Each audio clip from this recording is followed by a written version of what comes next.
tell the story surrounding your business.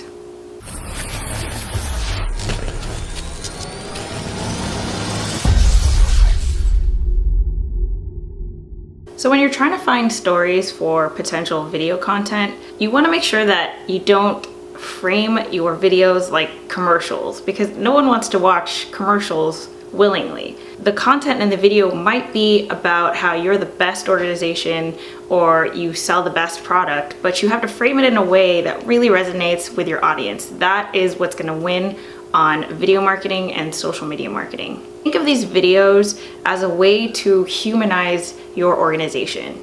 The fact that your video is not going to be professionally done just really adds to the authenticity of the story that you're telling. So you want to ride that as much as possible.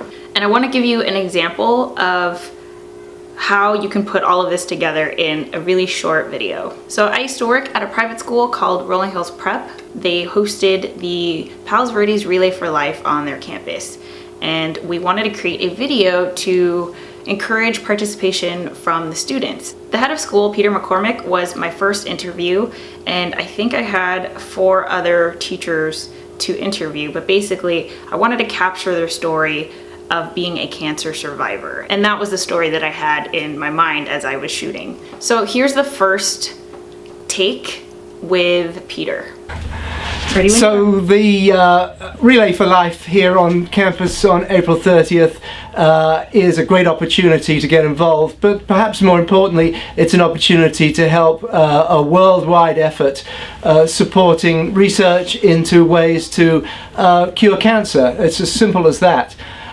We all know people who have had cancer. I don't think there's anybody in this room right now who hasn't been touched in one way or another through relationships, friends, parents, grandparents that have had cancer. And for me, a year ago, it really was just that. I had known people. And then, of course, it suddenly changes when you get a diagnosis yourself. And for me, I remember January of 2015 when I came back from the doctor and was told that I had cancer. And for the 6-9 months following that involved, for me, surgery and then chemotherapy and radiation, it was an experience that, of course, I wouldn't wish upon anybody else. But having been lucky enough to now be in remission and be called what's called a cancer survivor, I can look back on that and understand that the quality of surgery that I got from the hospital that I went to could not have been the same had it not been for years and years of research, funded research, from the sorts of money that gets raised from the Relay from Life. And I'm gonna stop it right there. So that was about 1 minute and 20 seconds of testimonial. I think it was good. I think that it was very genuine and you could tell that he is speaking from the heart. But as I'm filming this, I'm thinking, okay, is this gonna resonate with middle schoolers? Is this gonna resonate with high schoolers? And I think that for what he's saying, this is really gonna resonate with adults and parents and teachers. Here, you'll see that I basically walk Peter through this and I say, look, that was great. That was great for being ahead of school and for being, for talking to parents, but you know, to really step down from being an authority figure and try to get on the same level as a kid, you're gonna have to switch it up, right? So I'll even show you kind of how I walked him through that. And you want to be conscious of this when you are doing customer testimonials, to be the one to give them direction. I think that was great for parents. Yeah. I'm willing to do that. Yeah. Like, I'm trying to see what resonates with middle schoolers. Mm-hmm. I think they'd want to see how vulnerable Mm-hmm. you are, because I mean, you are the head of school. Yeah. And they, you know, they see you on a pedestal. Mm-hmm. So I think that would really resonate with them. Okay, I can do that. So when I edit and I go through all of the footage, I try to find the common themes and weave those together into something just short and sweet. Here's the final version. Again, just try to keep it all in mind in terms of how the story is being told, and be conscious of the time, because the final video ends up only being 2 minutes and 45 seconds. When I was your age, I thought nothing could ever go wrong with me. And actually, that feeling carried on for many, many, many, many years. I'm invulnerable. Nothing could ever affect me.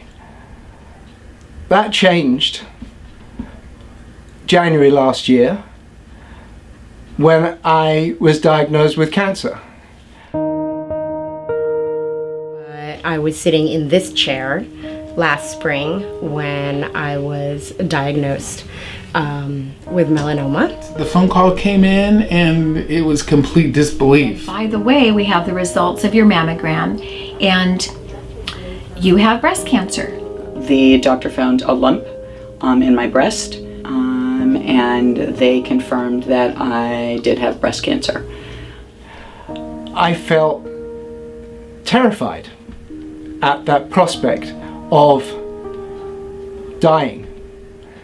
The word just sort of echoed. I didn't really hear anything she said after. I think throughout the whole procedure, which was almost 2 years of treatment and 8 surgeries, I truly believed throughout the whole time that I would beat breast cancer, and I have. So the interesting fact about it is that my new fabulous hairdo, the silver hair, is because I had chemo as part of my treatment and all my hair fell out. My hair used to be brown and red and down to here, and when it grew in, it was this amazing color, and I was able to keep it. I had a form of radiation that was very directed. The surgery that I had to remove my cancer could not have been done 5 years ago. A lot of it's not a death sentence because of all of the fundraising that has happened over the years for this cause. Relay for Life is one of the many. I had those options thanks to the kind of fundraising that happens through Relay for Life. Organizations such as Relay for Life who make cancer out in the forefront. So here I am today, after having it twice. I consider myself very lucky and very happy and very healthy. And I'm really happy that I'm here with all you guys. Please consider joining us on April 30th to help the worldwide push for research into cancer cures, because I am living proof, among many others, that it really can work. That was the video. It was really well received. The kids loved it. The teachers and the parents loved it. The whole community loved it. And I think, you know, this really showcases that it's about the content, you know, it's not about the production value. I could have easily filmed all of that and edited it on my phone. There wasn't anything fancy, you know, there was no action sequences or anything. It was just someone talking to the camera. So that is something that you can do for your business. Again, that has nothing to do with how great of a school Rolling Hills Prep is, or, you know, how they have the best education and stuff like that. It's just telling another story that you wouldn't normally see, and I think that's what people are really interested in when it comes to videos on social media. This is Heather with Share Spark Media. Share Spark. Share your story, spark your potential.